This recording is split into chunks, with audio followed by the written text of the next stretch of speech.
அனைத்து இந்திய அண்ணா திராவிட முன்னேற்ற கழகம் என்கின்ற அற்புதமான கட்சியை கண் முன்னால் சில தலைவர்கள் தங்களுடைய சுய லாபத்திற்காக அழித்து கொண்டிருக்கின்றார்கள். தமிழகத்தில் எல்லா மக்களும் அதை பார்க்குறாங்க, எல்லா மக்களும் பார்க்குறாங்க. தங்களுடைய சுய லாபத்திற்காக, அதிகார வெறிக்காக கூட இருக்கக்கூடிய 2 பேர்த்த பத்திரிகையில் பேச வச்சு எப்படியாச்சும் அதிமுக கட்சியை காப்பாற்றிடலான்னு பொதுச் செயலாளர் எடப்பாடி பழனிசாமி அவர்கள் கனவு கண்டு கொண்டிருக்கின்றார்கள். அவர்கள் முன்னால் இந்த 3-4 தலைவர்களுடைய சுயலாபத்திற்காக செய்யக்கூடிய அரசியல் காரணமாக அது அழிந்து கொண்டிருப்பதை எல்லோரும் பார்த்து கொண்டிருக்கிறார். காரணம், தொண்டர்கள் எல்லாம் மாற்றுக் கட்சியை நோக்கி படையெடுக்க ஆரம்பித்து விட்டார். குறிப்பாக பாரதிய ஜனதா கட்சியை நோக்கி பெருமளவில் வர ஆரம்பிச்சாங்க.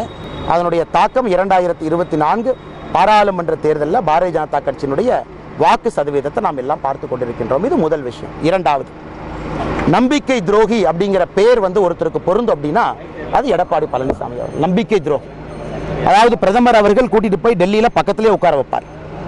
ஆனா இங்கே சுயலாபத்திற்காக இதெல்லாம் பாருங்க, சுயலாபத்திற்காக இதை விட அக்கறை பச்சை, இந்த கரையை விட அந்த கரைக்கு போயிடலாம் அப்படிங்கறக்காக பாரதிய ஜனதா கட்சி வேண்டாம் என்று சொல்லி ஒதுங்கியவர் யார்? எடப்பாடி பழனிசாமி அவர்கள். அதற்கு மக்கள் என்ன பாடம் புகட்டினாங்க? பல இடத்துல டெபாசிட் இலக்கு வச்சாங்க. தமிழகத்தினுடைய அரசியல் வரலாற்றில் இவ்வளவு பெரிய ஒரு கட்சி, ஒரு நம்பர் 2 கட்சி, நம்பர் 1 கட்சியாக ஆளும் கட்சி எத்தனை இடத்துல டெபாசிட் இழந்தது என்பதற்கு ஒரு கின்னஸ் ரெக்கார்டாக இன்னைக்கு அதிமுக அத்தனை இடத்துல டெபாசிட்டை இழந்திருக்கு. காரணம், அதிமுக கட்சி நன்றாக இருந்தாலும் கூட தலைவர்கள் சரியில்லை என்கின்ற காரணத்திற்கு மக்கள் இன்னைக்கு பனிஷ்மெண்ட் கொடுத்திருக்கிறாங்க. 2024 பாராளுமன்ற தேர்தல்.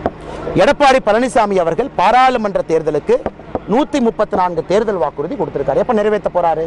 இன்னைக்கு எதிர்க்கட்சி தலைவராக இருக்கார்.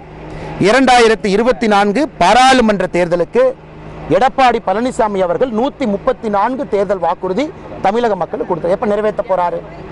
கோயம்புத்தூருக்கு நாங்கள் கொடுத்திருக்கக்கூடிய வாக்குறுதியை நாங்கள் நிறைவேற்றுறோம். எடப்பாடி பழனிசாமி அவர்கள் தமிழக மக்களுக்கு 134 வாக்குறுதி கொடுத்திருக்கார். எப்ப நிறைவேற்றுவார்? எம்பி இல்லாம எங்க போய் நிறைவேற்றுவார்? எந்த ஊர்ல போய் பேசுவார்? அதனால் எடப்பாடி பழனிசாமி அவர்கள் பேசுவதற்கு முன்பு சிந்திச்சு பேசணும். இதே 2024 பாராளுமன்ற தேர்தலுக்கு 134 வாக்குறுதி அவர் கொடுக்கலையா? இன்னைக்கு அதிமுக 13,000 ஓட்டு எக்ஸ்ட்ரா வாங்கி கோயம்புத்தூர்ல டெபாசிட் வாங்கியிருக்கிறாங்க. 16.6% வாங்கியிருந்தா டெபாசிட்டே போயிருக்கும். 17% வாங்கி தப்பிச்சுக்கிட்டாங்க. இன்னைக்கு வீரவசனம் கோயம்புத்தூர் விமான நிலையத்தில் பத்திரிகையாளர்கிட்ட வீரவசனம் பேசிட்டு இருக்கார். வெறும் டெபாசிட் வாங்கின கட்சி இன்னைக்கு பாரதிய ஜனதா கட்சி குறை சொல்றாங்க. நீங்க கோயம்புத்தூர் உங்க கோட்டை தானே, 10க்கு 9 எம்எல்ஏ உங்களுக்கு தானே, 6க்கு 6 மாநகரத்தில் எம்எல்ஏ உங்களுக்கு தானே, எதுக்கு 17% போனீங்க? உங்களை விட 2 மடங்கு 34% மேல பாரதிய ஜனதா கட்சி அங்க ஓட்டு வாங்கியிருக்கு. இவர் டெபாசிட் ஜஸ்ட் வாங்கினது பெருசு இல்லையாமா? 17% ஓட்டு வாங்கினது பெருசு இல்லையாமா? 6 எம்எல்ஏக்கள் வச்சுக்கிட்டு 3 சட்டமன்ற தொகுதி கோயம்புத்தூர்ல டெபாசிட் இழந்திருக்காங்க. சிங்காநல்லூர் டெபாசிட் போச்சு. அவருடைய வேட்பாளர் இருக்கக்கூடிய சொந்த தொகுதி டெபாசிட் போச்சு. 6ல் 3ல் டெபாசிட் காலி. இன்னைக்கு எடப்பாடி பழனிசாமி அவர்கள் எனக்கு அறிவுரை சொல்றார்.